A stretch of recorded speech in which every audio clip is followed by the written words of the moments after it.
Standard 10 subject Gujarati SL Gala model question paper number 2 page number 203 section C વ્યાકરણ વિભાગ એટલે grammatical question. આજે દોસ્તો આપણે એનું સોલ્યુશન કરીશું. સેક્શન C વ્યાકરણ વિભાગ, જેમાં માંગ્યા પ્રમાણે પ્રશ્નોના ઉત્તર લખો. 16 માર્ક્સનું પૂછાશે. દરેક ક્વેશ્ચનનો 33 to 48 ઇચ ક્વેશ્ચનનો 1 માર્ક્સ રહેશે. ક્વેશ્ચન નંબર 33, નીચેનામાંથી કયો શબ્દ નિસ્બત શબ્દનો સમાનાર્થી છે? નિસ્બત નાતો, મને તારા સાથે કઈ નિસ્બત નથી એટલે કે નાતો નથી. ક્વેશ્ચન નંબર 34, નીચેનામાંથી સમાનાર્થી શબ્દનું કયું જોડકું ઉચિત નથી? તો આવશે શ્વેત અને શ્યામ, કેમ કે આપણે સમાનાર્થી સિનોનિમ્સ પૂછેલું છે, આ અપોઝિટ છે એટલે આન્સર આવશે સી શ્વેત શ્યામ. ક્વેશ્ચન નંબર 35, શુષ્ક શબ્દનો વિરુદ્ધાર્થી શબ્દ શોધીને લખો. શુષ્કનું થશે અપોઝિટ બી રસિક. ક્વેશ્ચન નંબર 36, નીચે વિરુદ્ધાર્થી શબ્દના જોડકા આપ્યા છે, તેમાં કયું જોડકું ઉચિત નથી? તો સી શીતળ ઠંડુ, 2 વખત વિરુદ્ધાર્થી છે. ક્વેશ્ચન નંબર 37, નીચેનામાંથી કઈ જોડણી સાચી છે? રેંટિયો, એ રેંટિયો. ક્વેશ્ચન નંબર 38, પસા કાકાનું 90 વર્ષે ખાલી જગ્યા થયું, તો નિધન એટલે સી જવાબ આવશે, એટલે કે મોત, અવસાન. આગળ વધીએ. ક્વેશ્ચન નંબર 39, નીચેનામાંથી સિંધુ ઉર્મી શબ્દની કઈ સંધિ યોગ્ય રીતે છોડેલી છે? તો સિંધુ વત્તા ઉર્મી પહેલું જ આવશે, એ. ક્વેશ્ચન નંબર 40, નીચેનામાંથી કયો સમાસ મધ્યમ પદ લોપી સમાસ છે? તો એ વરાળ યંત્ર. ક્વેશ્ચન નંબર 41, મંત્રમુગ્ધ બનવું રૂઢિપ્રયોગનો અર્થ જણાવો, એટલે કે દંગ થઈ જવું.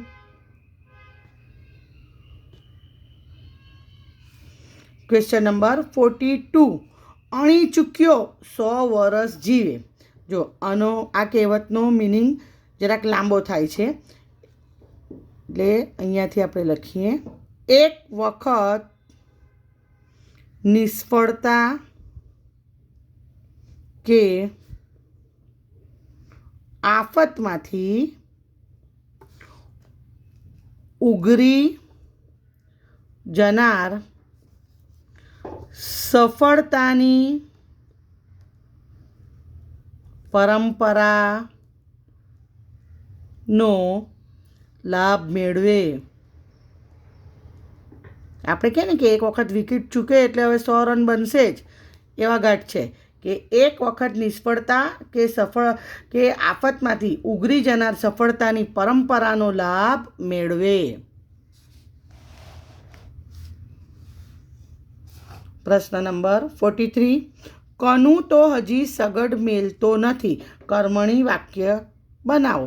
તો કનુંથી તો હજી સગડ મેલાતા નથી. પ્રશ્ન નંબર 44, સુધાએ તેની કાકીને પત્ર લખ્યો, પ્રેરક વાક્ય બનાવો. મમ્મીએ સુધા પાસે તેની કાકીને પત્ર લખાવડાવ્યો, હાજરા ટીચરે સુધા પાસે તેની કાકીને પત્ર લખાવ્યો. ટીચરને ભૂલવાનું નહીં. અહીંયા આપણે લખીએ કે મમ્મીએ સુધા પાસે તેની કાકીને પત્ર લખાવડાવ્યો. ક્વેશ્ચન નંબર 45, એથી અદકો વિષાદ હૃદય પર છવાયો હતો, રેખાંકિત વિશેષણનો પ્રકાર જણાવો. રેખાંકિત એટલે અંડરલાઇન કરેલો જે વર્ડ છે એના ઉપરથી આપણે વિશેષણ કહેવાનું રહેશે. તો એક અદકો એટલે માત્રા સૂચક ક્વોન્ટિટી બતાવે છે, માત્રા સૂચક વિશેષણ